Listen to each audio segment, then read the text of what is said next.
Welcome to pine classes. हम लोग बात करने वाले हैं 10th क्लास का, ये सेकंड पार्ट है, मतलब वास्तविक संख्या का 1.2 प्रश्नावली। आपको पहले यहाँ पे क्या किए जा रहे हैं कि एक एक क्वेश्चन को आपको सोल्व करवाए जा रहे हैं और उसके बाद आप घर पे जाके, यानी घर पे ही होंगे तो आप उसको प्रैक्टिस करें खुद से। अगर आप खुद से बना पाते हैं, इस पैटर्न को देखकर कि कैसे बनाया गया है लिख सकते हैं, तो आपको समझ लीजिए कि इस बार फुल में फुल आने वाला है।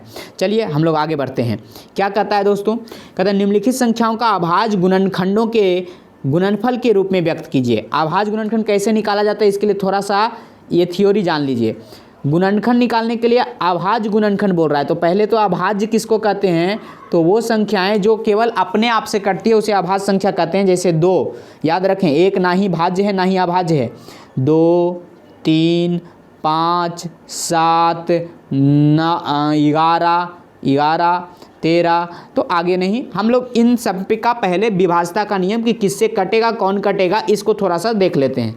तो क्या है दोस्तों, 2 से केवल वही कटेगा जिसका इकाई क्या हो, या तो 0 हो, 2 हो, 4 हो, 6 हो, 8 हो। 3 से कौन कटेगा दोस्तों? जिसका अंकों का योग क्या हो, अंकों का सम जो हो वो 3 से कट जाए। 5 से जिसका इकाई 0 या 5 हो। 7 से कौन कटेगा दोस्तों? तो इकाई का दुगुना कर करके जो 7 के पहाड़ा में आ जाए वो 7 से कटेगा। और 11 से तो सम स्थानों का मतलब 2 से कौन कटता है, 3 से कौन कटता है, 5 से, 7 से।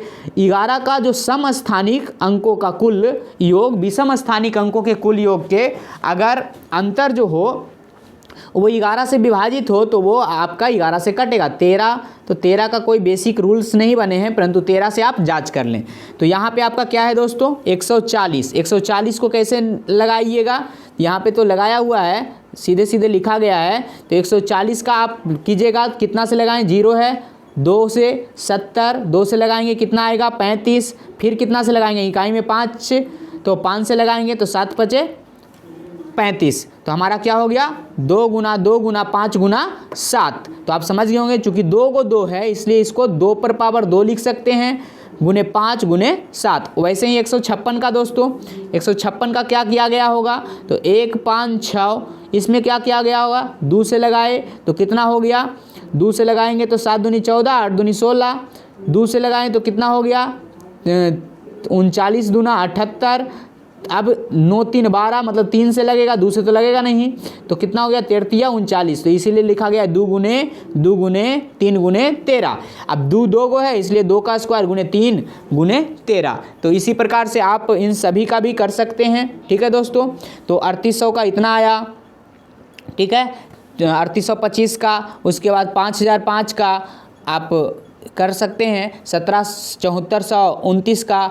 तो ये सबसे थोड़ा टफ है, ये चूँकि आपके एनसीईआरटी में है तो इसको 1-2 बार प्रैक्टिस कर लें ताकि आपका जब एग्ज़ाम में आए तो आपको आसानी हो। ठीक है दोस्तों, आगे बढ़ते हैं। कहते हैं पूर्णांकों के निम्नलिखित युग्मों के HCF और LCM ज्ञात कीजिए तथा इसकी जांच कीजिए कि 2 संख्याओं का गुणनफल HCF × LCM आता है। मतलब हमें गुणनखंड विधि से पहले तो इनका HCF LCM निकालना पड़ेगा और फिर जांच करना है। तो आपका पहला क्वेश्चन क्या है? 26 × 91। तो 26 का क्या हो गया? 2 × 13 और 91 हो गया 63 91। अब देखिए HCF किसको कहते हैं? जो दोनों में कॉमन हो, हाईएस्ट कॉमन फैक्टर। ठीक है, तो जिसका हाईएस्ट कॉमन फैक्टर हो, कॉमन फैक्टर को बोलते हैं। तो कॉमन फैक्टर कौन है? 13 है, इसलिए HCF 13 हो गया। LCM कौन होगा? कॉमन फैक्टर तो हो ही, परंतु उसके अलावा जो भी बच जाए, तो 2 × 7 × 13 हो गया हमारा LCM। तो हमारा 182 हो गया। अब 2 संख्याओं का गुणनफल क्या हो गया? 26 × 91 अगर करेंगे तो हमारा आया 2366, और HCF × LCM किए तो ये भी आया 2366। मतलब इस प्रकार 2 संख्याओं का गुणनफल बराबर HCF × LCM। तो उसी प्रकार से आप इसका भी हल कीजिएगा। इसका हल देखिए, जैसे 510 और 92 है, तो इसका 510 का अगर आप गुणनखंड कीजिएगा तो कितना आया? 2 × 3 × 5 × 17। और 92 का कीजिएगा तो 2 × 2 और गुने कितना आया?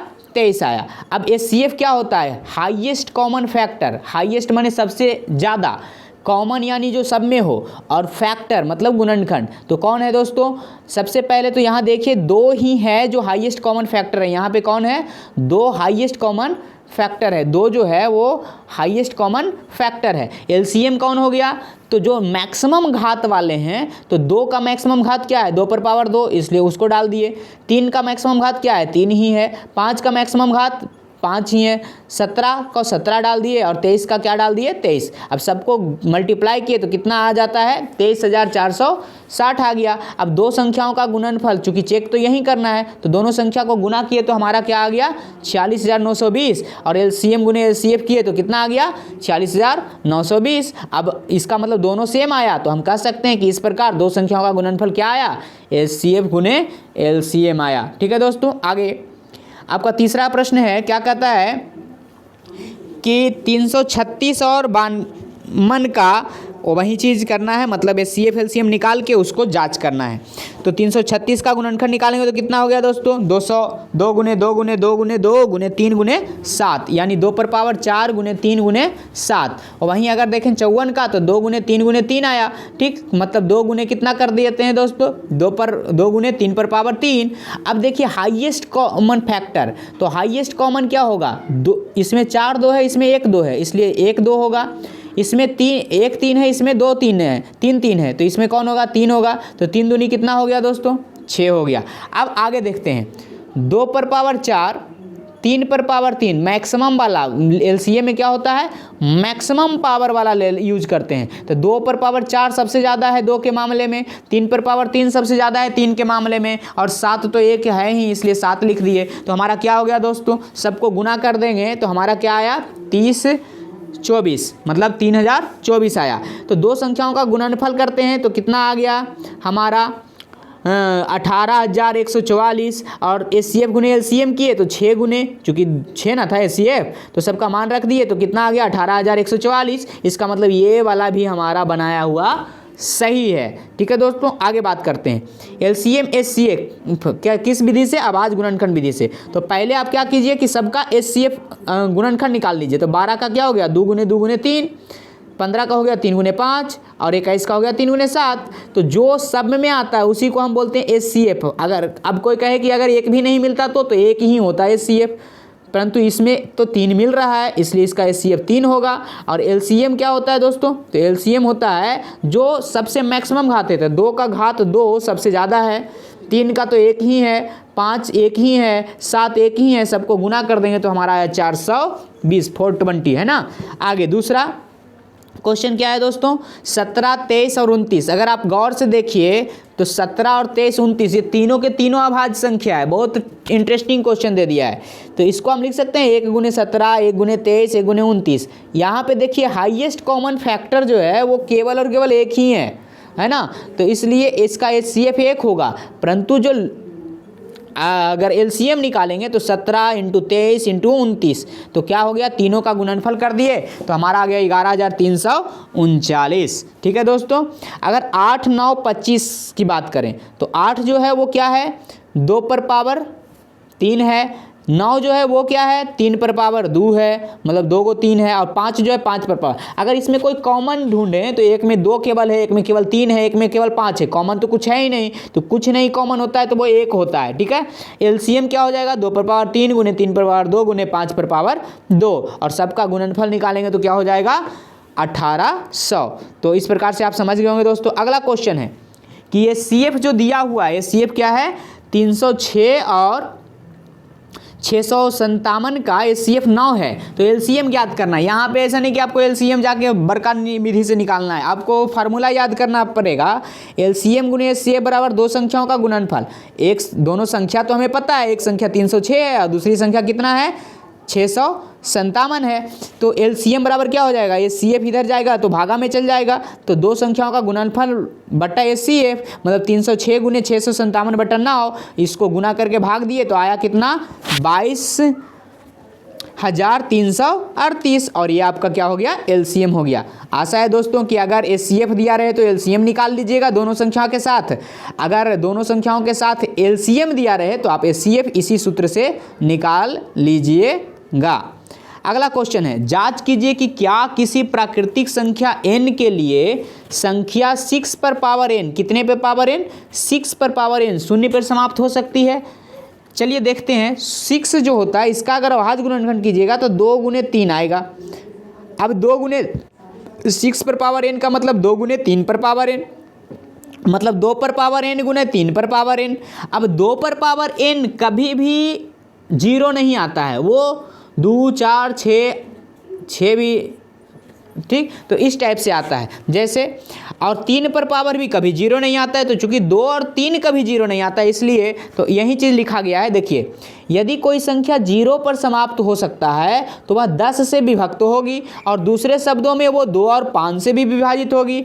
चूंकि 10 2 और 5 से 10 का गुणनखंड 2 और 5 होता है, तो 6 का अभाज्य गुणनखंड तो 2 और 3 होता है, इसलिए इसको ऐसे लिखेंगे। तो 6 के अभाज्य गुणनखंड में 5 नहीं है, इसलिए 6 पर पावर n 5 से विभाजित नहीं होगी। और अंकगणित के आधारभूत प्रमेय के अद्वितीयता से हम जानते हैं कि 6 पर पावर n के जो गुणनखंड हैं उसके अतिरिक्त और कोई भाज्य गुणनखंड नहीं है। अतः किसी भी प्राकृतिक संख्या n के लिए संख्या 6 पर पावर n अंक 0 पर समाप्त नहीं हो सकता है। अगले प्रश्न पे बात करते हैं दोस्तों। अगला प्रश्न क्या है कि संख्या 7 11 गुने 13 प्लस 13 में तथा इसमें क्या ये भाज्य संख्याएं हैं। तो पहले क्वेश्चन इस पे विचार करते हैं। ये संख्या क्या है 7 गुने 11 गुने 13 प्लस 13। अगर इसमें 13 कॉमन ले लें, क्या कर लें 13 कॉमन ले लें, तो क्या बच गया 7 गुने 11 अब प्लस 1।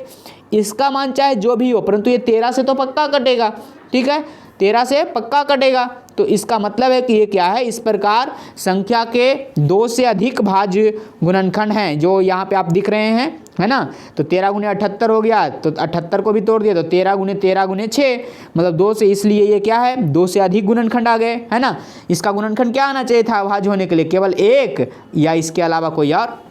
तो इसका मतलब है इसके 2 गुणनखंड हो गए, इसलिए ये क्या है भाज्य संख्या है। अब दूसरी संख्या पे विचार करते हैं। दूसरी संख्या क्या है दोस्तों, दूसरी संख्या है 7 गुने 6 गुने 5 गुने 4 गुने 3 गुने 2 गुने 1। अगर इसमें देखें तो 5 इधर भी है 5 इधर भी है, 5 को कॉमन ले लें तो हमारा क्या बचेगा 7 गुने 6 गुने मतलब टोटल ये इसको गुना किए तो 1008 आया प्लस 1 1009। अब इसको अगर करेंगे तो कम से कम क्या आया 1 5 और 1009। अगर ये 1009 है तो इसका मतलब है ये 5 से भी कटेगा और 1009 से भी कटेगा कम से कम। तो भाज्य संख्या होने के लिए क्या चाहिए, भाज्य संख्या होने के लिए कम से कम कितना चाहिए 2 गुणनखंड चाहिए, और यहाँ पे 2 गुणनखंड 1 के अलावा मिल गया, इसलिए हम ये क्या कहेंगे कि ये क्या है भाज्य संख्या है। अगले प्रश्न पे बात करते हैं दोस्तों। अगला प्रश्न क्या कहता है कि किसी खेल के मैदान के चारों ओर वृत्ताकार पथ है। कैसा है वृत्ताकार, ये आप देख रहे हैं ये क्या है वृत्ताकार है। तो ये वृत्ताकार पथ पे इस मैदान का एक चक्कर लगाने में सोनिया को 18 मिनट, मतलब एक मान लेते हैं यहाँ पे है कोई, दूसरा यहाँ पे है और तीसरा यहाँ पे है। तो अगर ये 3 आदमियाँ हैं, क्या है सोनिया 18 मिनट, ये 18 मिनट में एक चक्कर लगाती है, जबकि उसी मैदान का एक चक्कर लगाने में रवि को 12 मिनट लगता है। रवि को कितना लगता है 12 मिनट लगता है। मान लीजिए कि दोनों एक ही स्थान से, नहीं दोनों क्या है एक ही स्थान से चल रहा है, एक 12 मिनट वाला और एक 18 मिनट वाला एक ही समय से चलना प्रारंभ करता है, तो कितने समय बाद पुनः मिलेंगे। तो तुम जरा सोचो, एक चक्कर ये 18 मिनट में, तो तब तक तो ये 1.5 चक्कर लगा चुका होगा। तो इसको अगर हम LCM निकाल दें तो पता चलेगा कि सबसे मिनिमम कौन सा समय होगा जिसमें ये दोनों मिलेंगे। तो दोनों का 18 का किए तो 2 गुने 3 गुने 3 और 12 का किए तो 2 गुने 2 गुने 3। इसका LCM क्या आया 36। इसका मतलब है ये तीनों 36 मिनट के बाद ये दोनों मिलेंगे। तो ये आपका कौन सा चैप्टर था, दूसरा चैप्टर। अगले पार्ट में हम लोग तीसरे चैप्टर 10.3 लेके आएंगे। इस चैप्टर को आप जाके खुद से प्रैक्टिस करें, खुद से बनाएं। फिर भी अगर आपको दिक्कत होता है तो आप हमारे लाइव सेशंस में इसके थ्योरी वाइज हम समझाने की कोशिश किए हैं और टफ से टफ क्वेश्चन लेने की कोशिश किए हैं। गुड लक दोस्तों, फिर मिलेंगे अगले पार्ट के साथ।